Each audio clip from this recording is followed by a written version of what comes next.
Oui, Jean Séguin Karorero, comme vous le voyez. Maintenant, ibi byo bita ibipurizo abana benshi bakunze gukoresha. Aha harimo gaze ya helium. Benshi nibazi ino gaze kubera iki bayishizemo. Harimo poudre bashira ngaha. Iyi poudre ni poudre iyo umwana ayikoresheje acagira akantu kameze nk'akaboregwa mu mutwe. Attention, gaze ya helium, gaze ya helium iraryoshe ariko imeze nka drogue mu mutwe. Muze mutire attention iyo abana banyu bariko barakoresha ibi bipurizo. Nukuvuga ngaha harimo poudre, aha akaba uyu mwuka dushira ngaha indani ukaba witwa helium. Helium ni très dangereux kubera yuko uboreza mu mutwe. Urabona kurikirana uko ndabigeza. Ubu nijije helium mu mubiri wiwanje irugurura amapumo, ariko si gaze nziza ku bana kubera yuko ifata no mu mutwe.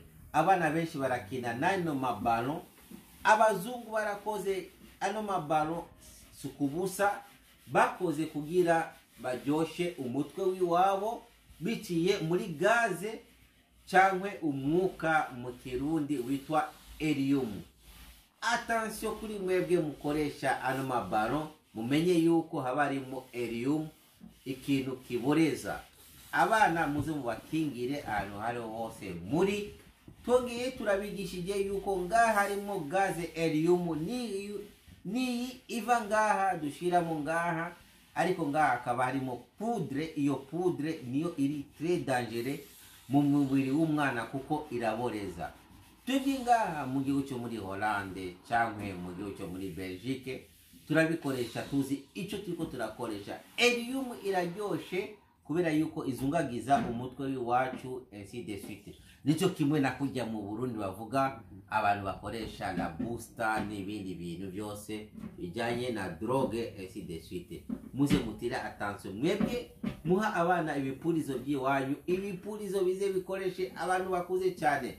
Murakoze cyane mwebwe mukurikirane iki kiganiro cyuno musi. Nkaba nitwa Jean Séguin Karorero.